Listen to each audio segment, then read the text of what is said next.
আসসালামু আলাইকুম প্রিয় দর্শক, চ্যানেল আই সংবাদে স্বাগত। আপনাদের সঙ্গে আছি আমি সামির হোসেন।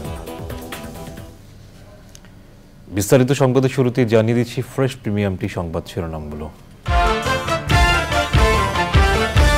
উপজেলা পরিষদ নির্বাচনের তৃতীয় ধাপে ৮৭ উপজেলায় ভোট গ্রহণ চলছে। প্রতিদ্বন্দ্বিতা করছেন ১,১৫২ জন প্রার্থী। পুলিশের সাবেক আইজি বেনজির আহমেদ ও তার স্ত্রী কন্যাদের জিজ্ঞাসাবাদের জন্য দুদকে তলব, অবৈধ সম্পদ অর্জনের অভিযোগ।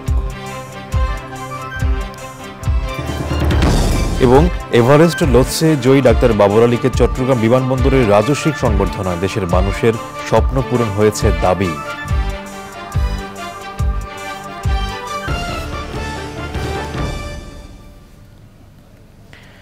সংবাদ শিরোনামগুলো জানাচ্ছিলাম। এখনকার এই সংবাদ আয়োজন একই সঙ্গে চ্যানেল আইয়ের ইউটিউব চ্যানেলে এবং চ্যানেল আইয়ের ওটিটি প্ল্যাটফর্ম আই স্ক্রিনে লাইভ স্ট্রিম হচ্ছে।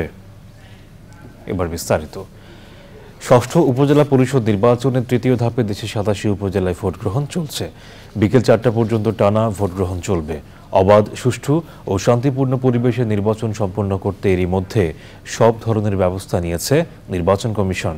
ইসি জানায়, এই ধাপে ১০৯ উপজেলায় ভোট গ্রহণের কথা থাকলেও ঘূর্ণিঝড় রিমালের কারণে কমিশন ২২টি উপজেলার ভোট স্থগিত করায় আজ ৮৭টি উপজেলায় ভোট গ্রহণ হচ্ছে। উপজেলা পরিষদ নির্বাচনের এই ধাপে ১,১৫২ জন প্রার্থী প্রতিদ্বন্দ্বিতা করছেন। এর মধ্যে চেয়ারম্যান পদে ৩৯৭ জন, ভাইস চেয়ারম্যান পদে ৪৫৬ জন এবং নারী ভাইস চেয়ারম্যান পদে ২৯৯ জন প্রার্থী রয়েছেন। ভোটের পরিবেশ নিয়ন্ত্রণে রাখতে মাঠে রয়েছে বিজিবি ও পুলিশ সহ অন্যান্য আইনশৃঙ্খলা রক্ষাকারী বাহিনী। নির্বাচন অপরাধ আমলে নিয়ে সংক্ষিপ্ত বিচার কাজ পরিচালনায় মাঠে থাকছেন বিচারিক ম্যাজিস্ট্রেট ও আচরণবিধি প্রতিপালনে মাঠে রয়েছেন নির্বাহী ম্যাজিস্ট্রেট।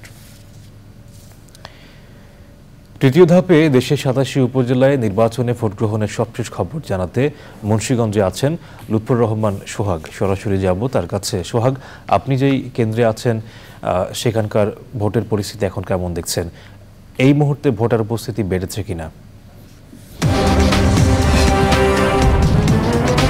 সামির, আমি শুরুতে বলে দেই, আমি আসলে আগের বুলেটিনে আমরা ছিলাম আমাদের এখনকার যে উপজেলা, আমরা শ্রীনগর উপজেলায়, তার পাশের উপজেলায় সিরাজদিখানে ছিলাম। ওইখানে কিন্তু আপনারা দেখেছেন যে ভোটার উপস্থিতি কিন্তু একেবারেই সামান্য ছিল এবং এরপরে আমি আরও কয়েকটি কেন্দ্র ঘুরেছি সিরাজদিখান উপজেলায়, সেখানে কিন্তু আমি ভোটারদের তেমন উপস্থিতি দেখতে পাইনি। তবে আমি এখন যে কেন্দ্রটিতে রয়েছি, এই কেন্দ্রটিতে কিন্তু আপনি পিছনে দেখছেন যে ভোটারদের কিন্তু ভালো বেশ জটলা আছে। আমি এখানে যতক্ষণ ধরে আছি দেখলাম যে ভোটার উপস্থিতি কিন্তু সন্তোষজনক।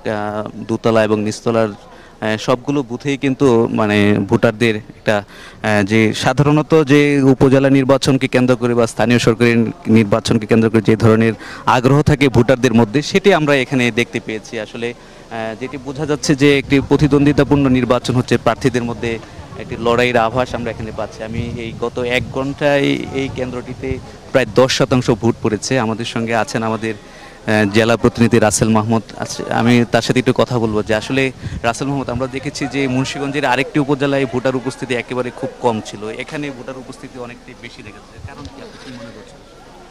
আসলে শ্রীনগর উপজেলা এবং সিরাজদিখান উপজেলা, এই দুইটা উপজেলা নিয়ে আমাদের মুন্সিগঞ্জে এক আসন।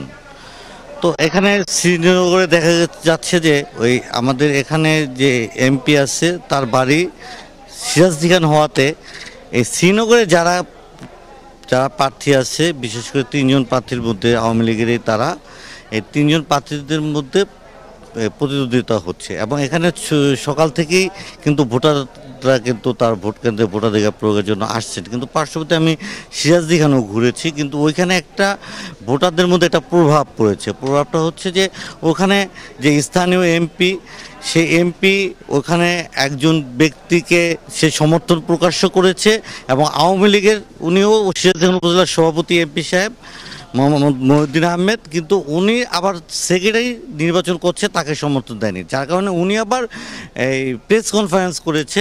এই একটি প্রভাব ছিল, প্রভাব পড়ার কারণে ওই জায়গায় ভোটার সংখ্যা আসলে কমে গেছে, তারা আতঙ্কিত একটা পরিস্থিতিতে আছে সিরাজদিখানের মধ্যে। তো তো সামির, আসলে এইখানে যেটি আমি যারা ভোটারদের সঙ্গে কথা বলেছি তারা যেটি বলছেন যে আসলে রাজনীতিবিদদের মধ্যে যদি ব্যক্তিগত জনপ্রিয়তা থাকে তাহলে ভোটারদের মধ্যে একটা আগ্রহের জায়গা তৈরি করে। আসলে উপজেলা নির্বাচনের অন্য যে কেন্দ্রগুলি আছে সেখানেও যদি ব্যক্তিগত জনপ্রিয়তা থাকে রাজনীতি, তাহলে আশা করা যাচ্ছে যে। সোহাগ, আপনাকে ধন্যবাদ আমাদের সঙ্গে যুক্ত হওয়ার জন্য। উপজেলা নির্বাচনের ভোট গ্রহণের সবশেষ খবর জানাতে টাঙ্গাইলের Karatia HM institute school and college কেন্দ্রে আছেন মুসলিম উদ্দিন আহমেদ। সরাসরি যাব তার কাছে। মুসলিম, ভোটের পরিস্থিতি কেমন দেখছেন? টাঙ্গাইলে ভোটার উপস্থিতি কেমন চোখে পড়ছে?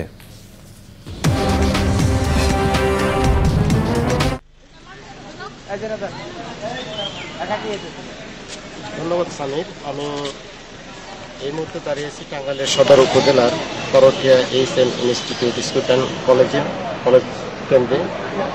তৃতীয় ধাপের এই নির্বাচনে টাঙ্গাইলের 3টি উপজেলায় নির্বাচন অনুষ্ঠিত হচ্ছে। টাঙ্গাইল সদর, দেলদর এবং নাগরপুর 3টি উপজেলায় নির্বাচন অনুষ্ঠিত হচ্ছে।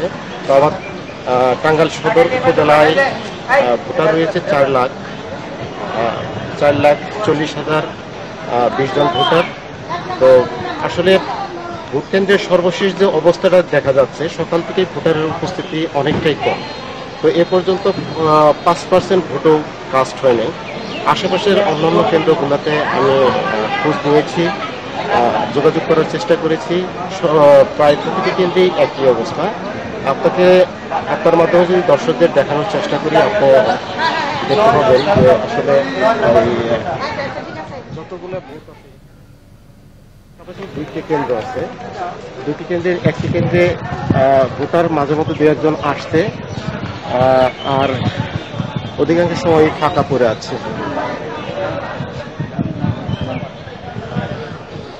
আপনি দেখতে পাচ্ছেন ভোটার উপস্থিতি নাই বললেই চলে। এটা একটি কেন্দ্র, এর পাশাপাশি এটা হচ্ছে মহিলা কেন্দ্র, এর পাশেই আছে এটা হচ্ছে পুরুষ কেন্দ্র। দুটি কেন্দ্রের অবস্থায় একই। একটি কেন্দ্রে ভোটার রয়েছে প্রায় 3800, আর একটি কেন্দ্রে রয়েছে প্রায় 3700 ভোটার। তো দুটি কেন্দ্রেই একই অবস্থা। তো মাঝে মধ্যে কিছু কিছু ভোটার আসতেন, তো অধিকাংশ সময় ভোটারবিহীন রয়ে গেছে এই কেন্দ্রগুলো। তো আমরা প্রিজাইডিং অফিসারের মুসলিম, আপনাকে ধন্যবাদ আমাদের সঙ্গে টাঙ্গাইল থেকে যুক্ত হয়ে ভোটের পরিস্থিতি জানিয়ে দেওয়ার জন্য।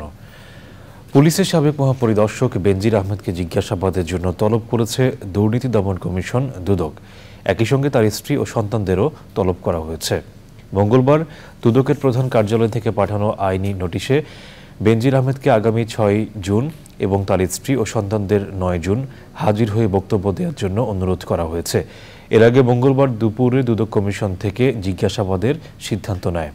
তারপরই সংশ্লিষ্ট অনুসন্ধানকারী দলের পক্ষ থেকে এই তলবি নোটিশ পাঠায়।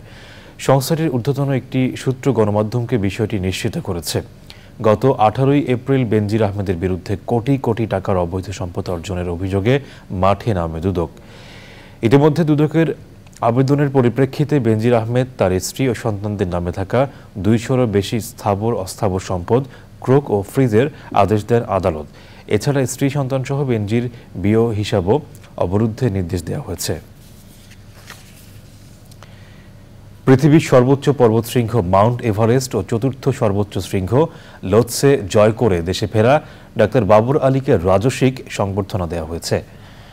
মঙ্গলবার সন্ধ্যায় নেপালের ত্রিভুবন আন্তর্জাতিক বিমানবন্দর থেকে ঢাকায় হজরত শাহজালাল আন্তর্জাতিক বিমানবন্দরে পৌঁছান তিনি। সেখান থেকে রাত 9:30টার দিকে বাংলাদেশ বিমানের একটি ফ্লাইটে নিজ শহর চট্টগ্রামের শাহ আমানত আন্তর্জাতিক বিমানবন্দরে পৌঁছালে তাকে ভক্ত এবং শুভানুধ্যায়ীরা উষ্ণ অভ্যর্থনা জানান।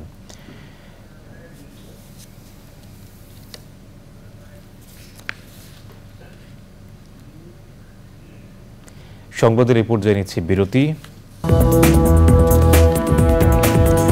বিরতির পর আবারও আমন্ত্রণ।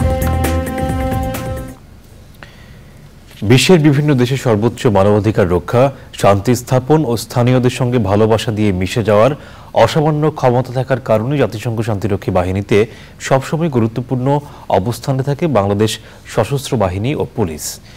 জাতিসংঘ মিশনে কাজ করা সাবেক সেনা কর্মকর্তারা বলছেন, পেশাদারিত্ব আর মূল্যবোধের কারণে সবসময় এগিয়ে থাকে বাংলাদেশ। মোস্তফা মল্লিক জানাচ্ছেন বিস্তারিত।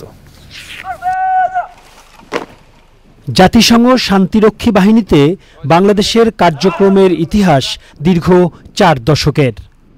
এই সময়ে বিশ্বের 43টি দেশে 63টি জাতিসংঘ মিশন সম্পন্ন করেছে বাংলাদেশ সশস্ত্র বাহিনী। প্রতিটি স্থানেই পেয়েছে আকাশচুম্বী সফলতা ও স্থানীয়দের ভালোবাসা। বর্তমানে 13টি দেশে 6092 জন শান্তিরক্ষী জাতিসংঘ শান্তিরক্ষা মিশনে ও কার্যক্রমে নিয়োজিত আছে। এর মধ্যে নারী সদস্য 493 জন। বাংলাদেশের ট্রুপস কিন্তু সবসময় কমিটেড। যে উদ্দেশ্যে আমাদের পাঠিয়েছে সেই উদ্দেশ্যের প্রতি একটা ফোকাসড একটা অবস্থানের কারণে গ্র্যাজুয়ালি আমাদের অবস্থান অত্যন্ত সুদৃঢ় হয়েছে, যে কারণে এখনও আমরা সে অনেক আগের থেকেই হাইয়েস্ট ট্রুপস কন্ট্রিবিউটিং কান্ট্রি হিসেবে রয়ে গিয়েছি।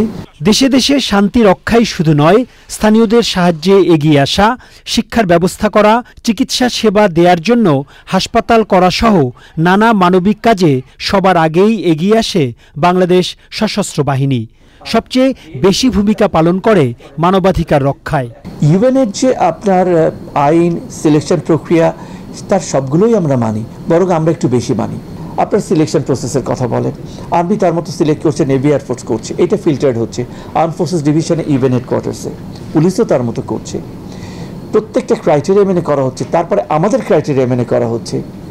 ইউএনের কাছে যে অপরাধ না, যদি আমাদের দেশীয় এবং ধর্মীয় দৃষ্টিকোণ থেকে সেটা অপরাধ হয়ে থাকে, আমরা খুব কঠিন অবস্থানে চলে যাই।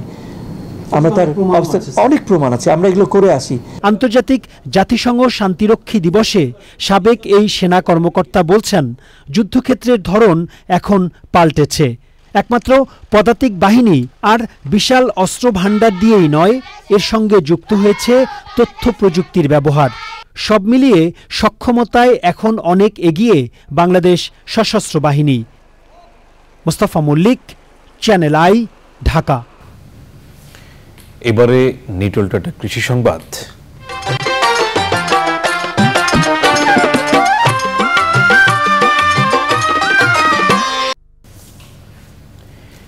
নীলফামারীতে চলতি বড় মৌসুমে সমলয়ে আধুনিক যন্ত্রের সাহায্যে ধান কাটা ও মাড়াইয়ের কাজ চলছে। 4 মাস আগে ডোমার উপজেলার 60 জন কৃষক 50 একর জমিতে যন্ত্র দিয়ে ধান রোপণ করেন। বর্তমানে তারা কম্বাইন হারভেস্টার দিয়ে উৎপাদিত ধান কাটছেন। এতে কৃষকের অর্থ ও সময় দুটোই সাশ্রয় হচ্ছে।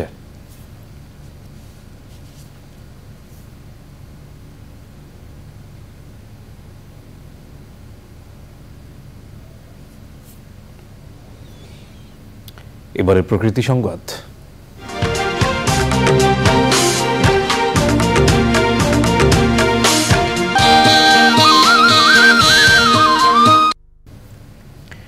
ঘূর্ণিঝড় রিমালের কারণে ধসে গেছে চাঁদপুর শহর রক্ষাবাঁধ। আলেতে ভাঙনের কবলে পড়েছে নদী তীরবর্তী বসতবাড়ি ও ফসলি জমি।